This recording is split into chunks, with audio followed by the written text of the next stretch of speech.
And welcome guys, स्वागत है आप सभी का मेरे चैनल में। मैं लेके आ गई हूँ आपके लिए गुम है किसी के प्यार में एपिसोड। सीरियल की स्टार्टिंग में दिखाया जाता है ईशान अपनी बहन के पास जाता है और बोलता है सभी और हनी आने ही वाली हैं, प्लीज़ दीदी आप कुछ भी मत कहना। वहीं पर उसकी सिस्टर बोलती है ठीक है भैया, मैं कुछ भी नहीं कहूँगी, और ईशान वहाँ से चला जाता है। वे ही वो अक्का साहिब के पास चला जाता है। अक्का साहिब बोलती हैं तुमने जिन मेहमानों को बुलाया था वो मेहमान आ तो रहे हैं। वहीं पर ईशान कहता है मैंने हरनी और सभी को बुलाया है, वो सही समय पर पहुंच जाएंगे। अब अक्का साहिब परेशान मत हुए, इतने में हरनी और उसकी सिस्टर आ जाती है। वहीं पे ईशान उनका स्वागत करने के लिए अक्का साहिब को भेज देता है। वहीं पर ईशान किसी काम से चला जाता है। वहीं और अक्का साहिब उनसे मिलती हैं और उनको नीचा दिखाने लग जाती हैं। उनको नीचा दिखाने का एक मौका नहीं छोड़ती। वहीं पे कहती हैं हमारे घर वाले तो चैरिटी करते ही रहते हैं, मैंने तुम्हारे बारे में सुना तो मुझे बहुत ही दुख हुआ। हरनी और सभी कुछ भी नहीं कहते हैं। इतने में अक्का साहिब वहाँ से चली जाती हैं और दिखाया जाता है जहाँ पर अक्का साहिब की बेटी की सगाई हो रही होती है। सभी लोग उन्हें बधाई देते हैं। इतने में ईशान आ जाता है और सभी से मिलता है और सभी से कहता है सभी तुम इस अनाउंसमेंट को तुम ही करना, क्योंकि हरनी दी मुझे लगता है वो नर्वस हो जाएंगी, तो इसके लिए तुम ही ठीक हो। फिर सभी संगीत कंपटीशन की अनाउंसमेंट कर देती है। वहीं अक्का साहिब और साहिब बैठे हुए होते हैं, वो सभी को देख रहे होते हैं और सभी का इंट्रोडक्शन करवाती है और सभी लोग काफ़ी खुश होते हैं। ईशान सभी से बहुत खुश हो जाता है। वहीं पर एपिसोड समाप्त हो जाता है। एक ही अपडेट जानने के लिए चैनल को सब्सक्राइब, वीडियो को लाइक करना ना भूलें। फिर मिलते हैं नई अपडेट के साथ।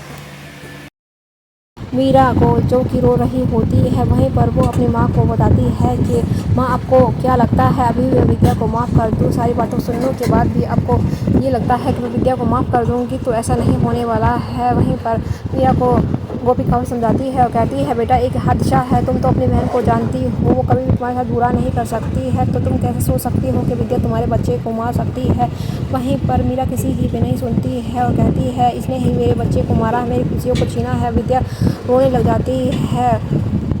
वहीं पर गोपी कहती है कि विद्या तुम्हारे साथ कभी भी ऐसा नहीं कर सकती, क्योंकि बचपन से आज तक तुम दोनों एक दूसरे को अच्छी तरह कैसे जानते हो। तुम भी जानती हो विद्या कभी भी तुम्हारे बारे में बुरा नहीं सोचेगी। वहीं पर धर्म जी कहते हैं मैं यही तो समझाना चाहता हूँ मीरा को।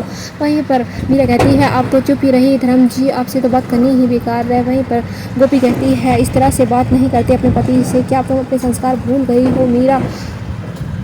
सरवण कहता है माँ गोपी माँ मैं इसलिए तो चाह रहा था कि विद्या इस घर से चले, पर विद्या जाने का नाम ही नहीं लेती। वहीं पर मीरा कहती है जाएगी क्यों इस घर से, वो मुझे तड़प तड़प के मरता हुआ देखना चाहती है। वहीं पर गोपी काफ़ी रोने लग जाती है और कहती है तुम्हारे बारे में तुम्हारी बहन कभी भी ऐसा नहीं सोचेगी। वहीं पर धर्म को गुस्सा आता है जी कहते हैं ये सिर्फ एक हादसा था, मीरा भूलने की कोशिश करो। भाई मीरा कहती है आप तो चुप ही रहिए, आप कम गुनहगार नहीं हो। मैंने चाहा मेरा एक और बच्चा हो जाए, पर आपने मना कर दिया।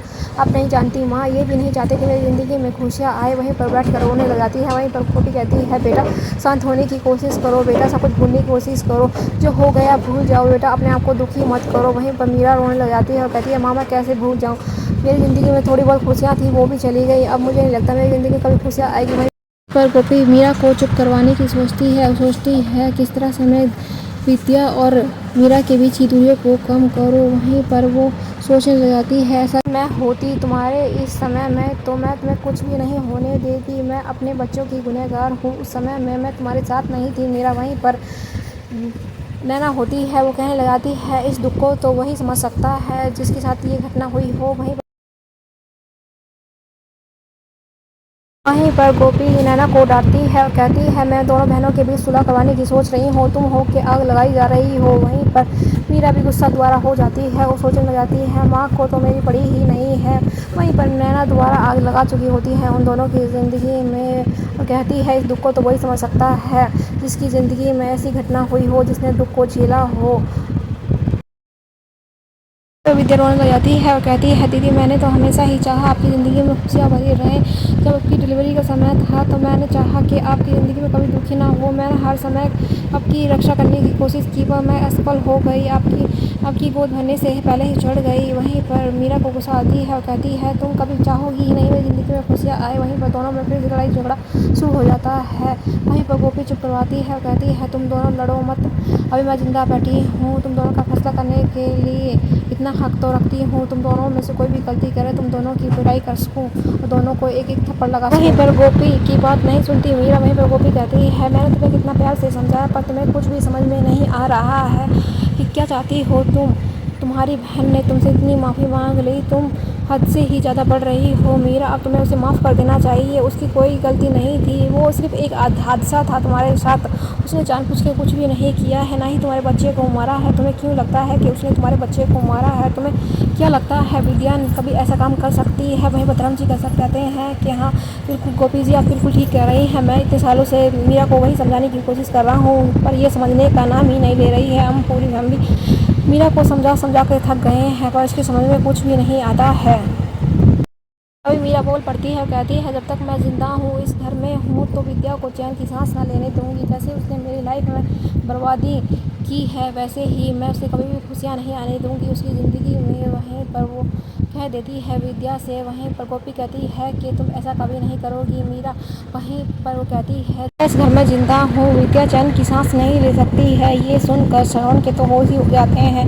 उसे काफ़ी दुख होता है कि मीरा विद्या से इतना प्यार करने वाली लड़की ऐसा उसके बारे में बोल सकती है। वहीं पर गोपी को गुस्सा आता है और गोपी कहने लग जाती है जैसे तुम इस घर की बहू हो वैसी विद्या भी इस घर की बहू है। जितना तुम्हारा अधिकार है उतना ही उसका अधिकार है। मीरा समझने की कोशिश करो तुम्हें क्या। वहीं पर गोपी कहती है मैंने तुम दोनों को जन्म दिया है और तुम दोनों को इस तरह लड़ते हुए मैं नहीं देख सकती हूँ। मीरा कान खोल के सुन लो, अगर तुमने अपनी बहन के ऊपर अत्याचार किए या उसको तकलीफ पहुँचाने की कोशिश की तो मुझसे बुरा कोई नहीं होगा। वहीं पर मीरा कहती है मुझे कुछ भी नहीं सुनना। अगर विद्या ने मेरी लाइफ को ख़राब किया है तो उसे उसका भुगतान तो करना ही पड़ेगा। वहीं पर गोपी कहती है ये तुम्हारी गलत बात है, उसने ऐसा कुछ भी नहीं किया है। जो तुम्हारे साथ हुआ है वो सिर्फ एक हादसा है। बस एक मैं गुस्से से भी समझाने का अधिकार रखती हूँ। वहीं पर गोपी को गुस्सा आ जाता है और गोपी मीरा पर हाथ उठा देती है। वहीं पर ये देखकर मीरा की आंखों से आंसू बहने लग जाते हैं और वो सोचने लग जाती है उसकी माँ को तो विद्या से ही प्यार है, उससे कोई भी प्यार नहीं है। और वो सोचने लग जाती है कि माँ को विद्या से ही प्यार है तो मुझे भी यहाँ नहीं रुकना चाहिए। वो सीधी वहाँ से निकल कर चली जाती है और ये देखकर गोपी काफ़ी परेशान होती है। वे रोने लग जाती है अपने दोनों बच्चों की लड़ाइयों को देखकर। वहीं पर विद्या कहती है माँ आपने ऐसा क्यों किया दीदी के साथ। वहीं पर गोपी कहती है विद्या तुम्हें अपने अधिकारों के लिए लड़ना होगा, अपने मान सम्मान के लिए लड़ना होगा, के आगे कभी ना झुकोगी, ये मुझे वचन दो। वहीं पर विद्या कहती है माँ मैं दीदी को दुख नहीं देना चाहती। कहती है कि तुम्हें अपने मान सम्मान की लड़ाई लड़नी ही होगी विद्या। वहीं पर एपिसोड समाप्त हो जाता है। आगे की अपडेट जानने के लिए चैनल को सब्सक्राइब करना ना भूलें।